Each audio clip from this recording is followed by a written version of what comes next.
ಕುಶಾಲನಗರದ ಹೃದಯ ಭಾಗದಲ್ಲಿರುವ ನಿಂಗೇಗೌಡ ಬಡಾವಣೆಯ 2ನೇ ಹಂತದ ಕಾಮಗಾರಿಯಿಂದ ಮಡಿಕೇರಿ ಶಾಸಕ, ಕೊಡಗಿನ ಅಭಿವೃದ್ಧಿ ಚಿಂತಕ ಮಂಥರಗೌಡ ಖುದ್ದಾಗಿ ಸ್ಥಳಕ್ಕೆ ತೆರಳಿ ಪರಿಶೀಲಿಸಿದರು. ಕಾಮಗಾರಿಯ ಗುಣಮಟ್ಟವನ್ನು ಕಣ್ಣಾರೆ ನೋಡಿದ ಬಳಿಕ ಇದು ಕಳಪೆ, ಅಸಮರ್ಪಕ ಹಾಗೂ ಸಾರ್ವಜನಿಕ ಹಣದ ದುರುಪಯೋಗಕ್ಕೆ ಸಾಕ್ಷಿಯಾಗುವ ಕಾಮಗಾರಿ ಎಂಬುದು ಸ್ಪಷ್ಟವಾದ ಹಿನ್ನೆಲೆಯಲ್ಲಿ ಉದ್ಘಾಟನೆಗೆಂದು ಬಂದಿದ್ರೂ ಉದ್ಘಾಟಿಸದೆ ಹಿಂತಿರುಗಿದ ಅಪರೂಪದ ಆದರೆ ಐತಿಹಾಸಿಕ ಘಟನೆ ಕುಶಾಲನಗರದಲ್ಲಿ ನಡೆದಿದೆ. ಶಾಸಕರಿಗೆ ತಪ್ಪು ಮಾಹಿತಿ ನೀಡಿ ಶಾಸಕರ ಹೆಸರಿನ ಹಿಂದೆ ಅಡಗಿ ಕಳಪೆ ಕಾಮಗಾರಿಗಳಿಂದ ಶಾಸಕರ ಹೆಸರಿಗೆ ತಳ್ಳಲು ಯತ್ನಿಸಿದವರ ಮುಖವಾಡ ಈ ಘಟನೆಯಿಂದಲೇ ಬಯಲಾಗಿದೆ ಎಂದು ಸಾರ್ವಜನಿಕರು ಅಭಿಪ್ರಾಯಪಟ್ಟಿದ್ದಾರೆ. ನಾನಂತೂ ಈ ಕಾಮಗಾರಿ ಒಪ್ಪೋದಿಲ್ಲ.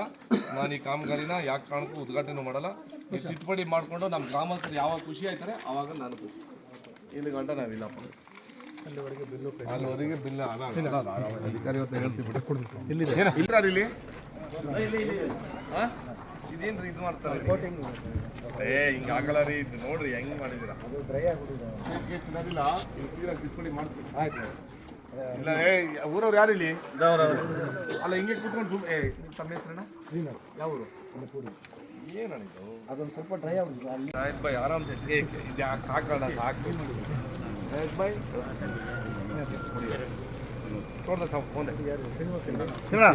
ಯಾರು ಡಿಪಾರ್ಟ್ಮೆಂಟ್ ಯಾರು ಇಲ್ವಾ ಇಲ್ಲಿ?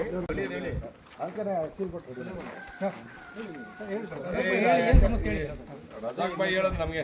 ನಾನಂತ ಇಂಜಿನಿಯರ್ ಅಲ್ಲ, ಕಾಂಟ್ರಾಕ್ಟರ್ ಅಲ್ಲ ನಾನು. ಇದು ಕರೆಕ್ಟಾಗಿ ಬಂದಿಲ್ಲಪ್ಪ ಇದು.